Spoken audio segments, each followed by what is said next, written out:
안녕하세요. 저번 싱글맘 영상을 많이 좋아해주시고 응원의 댓글도 많이 달려서 제법 용기가 생기더라고요. 일단 너무 감사드리고요.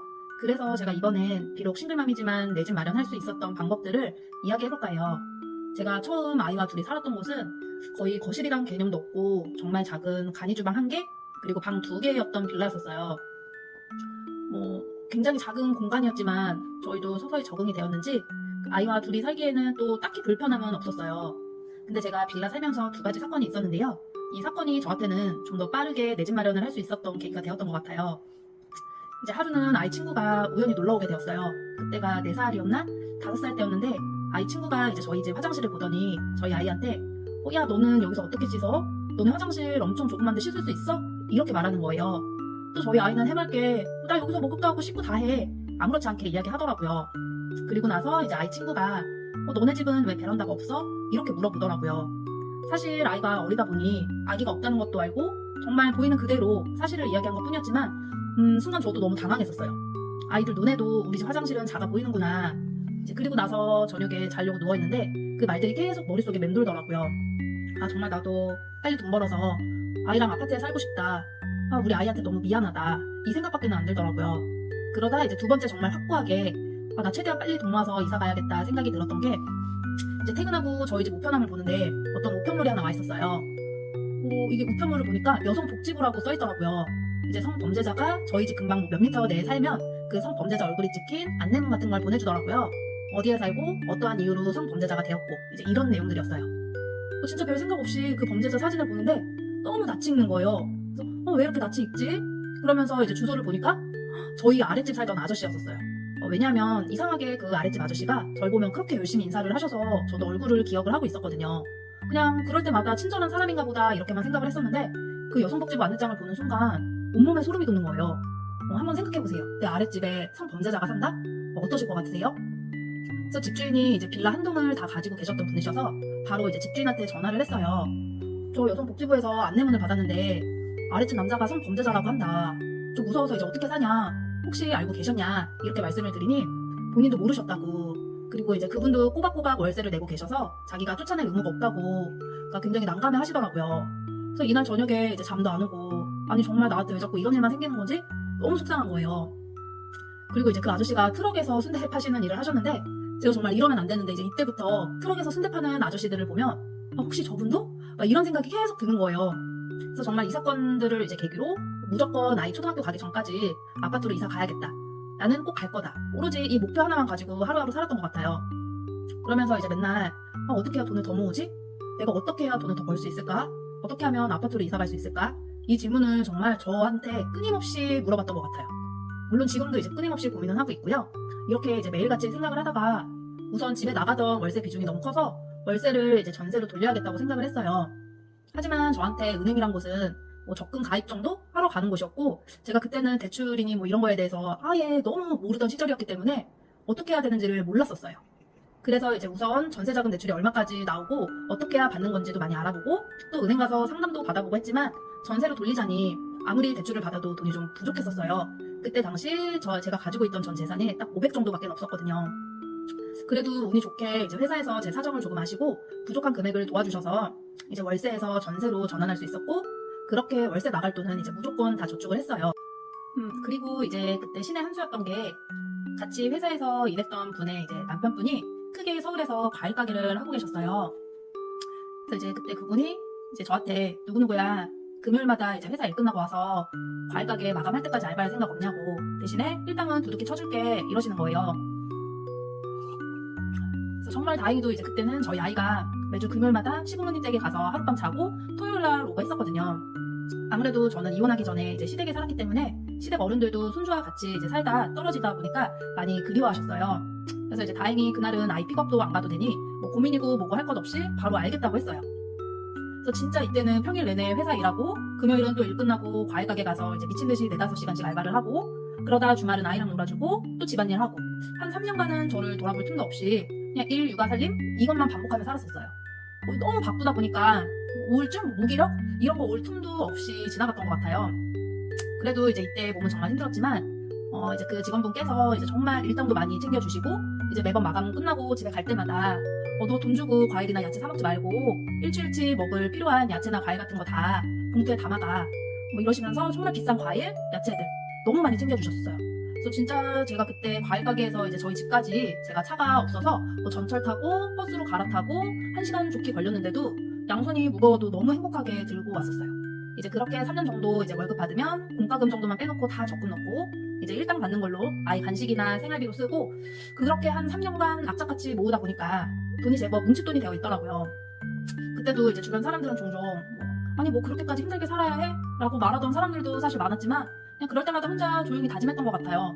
그래 이제 두고 보자 이런 오기가 생기더라고요. 그리고 이제 싱글맘들은 다들 공감하시겠지만 아무리 양육비라는 게 산정은 되어 있어도 물론 따박따박 받으면 좋겠지만 실상 그렇지 못한 경우가 훨씬 많잖아요. 저 역시도 그렇게 양육비를 따박따박 받지 못했기 때문에 더 열심히 살 수밖에 없었던 것 같아요. 그렇게 돈을 제법 모으고 나서 이제 틈날 때마다 내 생애 첫 주택 대출 이런 것도 알아보고 뭐 이율이 얼마고 뭐 맨날 계산기 두들기면서 이제 내가 감당 가능한 대출은 얼마까지일까 이제 생각도 해보고 그렇게 어느 정도 금액을 정해놓고 한 3달 정도 그 금액에 맞는 집들을 보러 다녔어요. 사실 이제 이것도 처음에는 쉽지가 않았었어요. 부동산에 가서 처음에 내가 뭐라고 말을 해야 되지?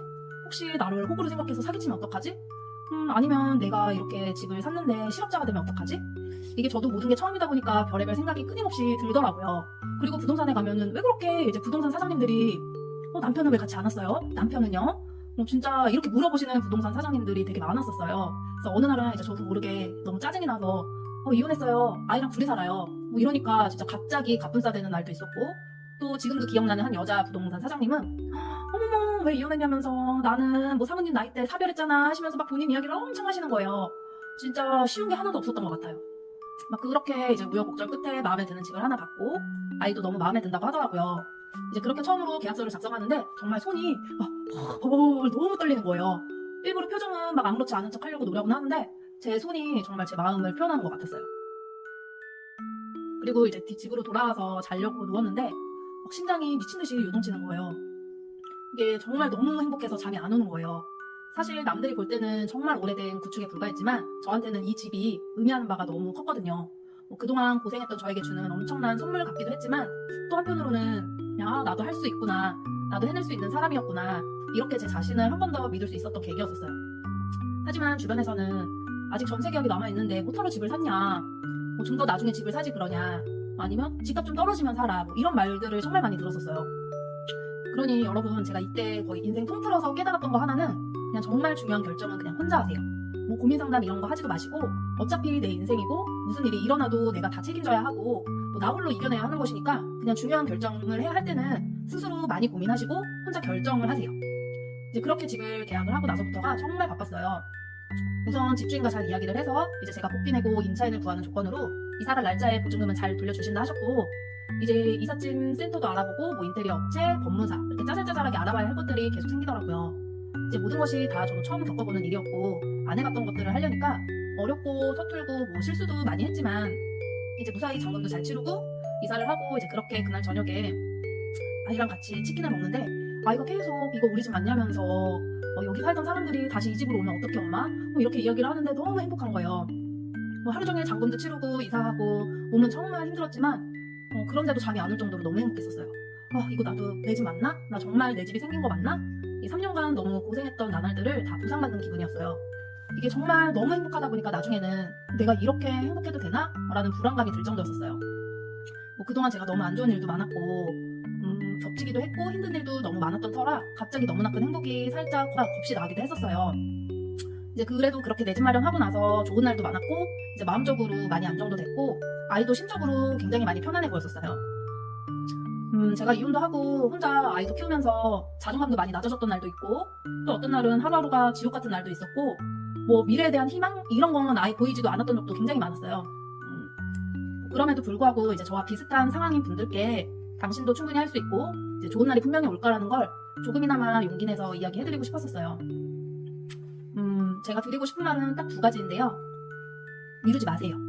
이것이 정말 돈을 아껴 쓰는 것이든 살림이든 공부가 되었건 간에 미루시지 않으셨으면 좋겠어요. 나는 혼자 아이 키우는 것도 힘들고 빠듯해. 나는 시간이 없어. 그냥 지금 상황이 좀 안정이 되면 할래. 이런 생각들을 저도 정말 많이 했었는데요. 이런 식으로 이제 계속 미루고 이제 현재 상황을 회피하기만 한다면 지금보다는 더 나아지지 않을 거예요. 제가 돌이켜보면 항상 후회했던 게 그냥 하루빨리 시작할 걸 이거더라고요. 그래서 지금 당장 내가 할 수 있는 게 무엇인지, 뭐 아니면 내가 돈을 모으기 위해서 한 달 나가는 고정비가 얼마고 어떤 걸 더 아껴 쓸 수 있고 불필요하게 나가는 항목들이 어떤 것인지 한번 곰곰이 생각해 보셨으면 좋겠어요. 그리고 그냥 생각하고 있던 것들을 바로 시작을 하세요. 저는 돈을 모으기 위해서 아껴 쓰는 정도가 아니라 정말 돈을 안 쓰고 살았어요. 구질구질함을 넘어서 정말 제 인생 통틀어 이렇게 돈을 안 쓰고 열심히 살아본 게 처음이라고 말할 수 있을 정도예요. 티끌모아 티끌이라는 말들 정말 많이 들었는데 그래도 그 티끌들이 시간이 지나니까 돌덩이 정도는 되어 있더라고요. 저도 처음에는 정말 내가 이렇게까지 살아야 해? 라는 생각이 들기도 했지만 또 목표를 가지고 아껴 살다 보니 오히려 절제된 삶을 살 수 있어서 좋았고 또 물건을 사기 위해서 쓰는 에너지도 아낄 수 있었어요. 이제 그리고 집안일이라는 게 미루다 보면은 한없이 미루게 되고 또 그걸 볼 때마다 스트레스 받고 스트레스를 받다 보면 또 의욕은 더없이 떨어지고 이런 것들이 반복되게 놔두지 마시고 그냥 사부작 천천히라도 하셨으면 좋겠어요. 그리고 이제 두 번째는 삶의 우선순위를 꼭 정하셨으면 좋겠어요. 저한테는 이게 정말 큰 도움이 되었는데요. 저의 모든 1순위는 오로지 이제 아이의 양육에 집중을 했었어요. 혼자 아이를 키우다 보니 이제 주변 사람들의 많은 간섭과 별 생각 없이 하는 말들이 저한테는 상처가 되는 날들이 정말 많았었어요. 여자 혼자서 남자아이를 어떻게 키워? 남자아이니까 아빠가 키우라 해. 너 돈 없잖아. 그런데 어떻게 애를 키우게? 또 아직 젊은데 재혼해야지. 근데 그때 아이가 걸림돌이 될 수도 있어. 이제 이렇게 상처가 되는 말들을 참 많이 들었던 것 같아요. 이제 물론 상대방의 말들이 이제 맞는 경우도 있지만 틀린 경우도 많았었어요. 그래도 제가 중심을 잘 잡고 살아갈 수 있었던 건 그래도 진심으로 내가 지켜야 하는 것 그리고 나에게 가장 소중한 게 무엇인지를 알았고 제 스스로 사명감을 부여하고 지냈기에 수많은 잣대들을 좀 무시하고 흘려보낼 수 있었던 것 같아요. 이제 저 또한 사람이다 보니 남과 비교하고 못난 생각도 참 많이 했지만 어차피 남과 비교하다 보면 한도 끝도 없다는 걸 깨달았고 그냥 어느 순간 나는 남들보다 많이 뒤쳐졌구나 라는 걸 인정했고 그냥 이왕 뒤처진 거 조금 늦더라도 나만의 방식으로 조금씩 쌓아가보자. 대신에 이제 남들보다 내가 좀 뒤쳐졌으니 나는 엄청 오래 살아야지 좀 이런 마음으로 살고 있는 것 같아요. 그래도 이제 이런 생각들 덕분에 제 삶이 아주 조금은 더 나은 방향들로 나아가고 있는 것 같아요.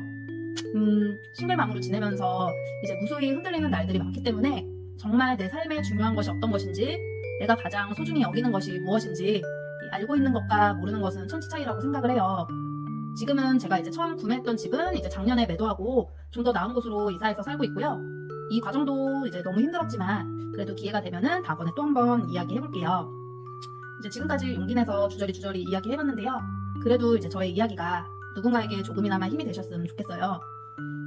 이제 마지막으로 제가 항상 화장대 앞에 붙여놓고 매일 보는 문구가 있는데요. 이 문구 띄워드리면서 이제 마칠게요. 지금까지 이야기 들어주셔서 감사합니다.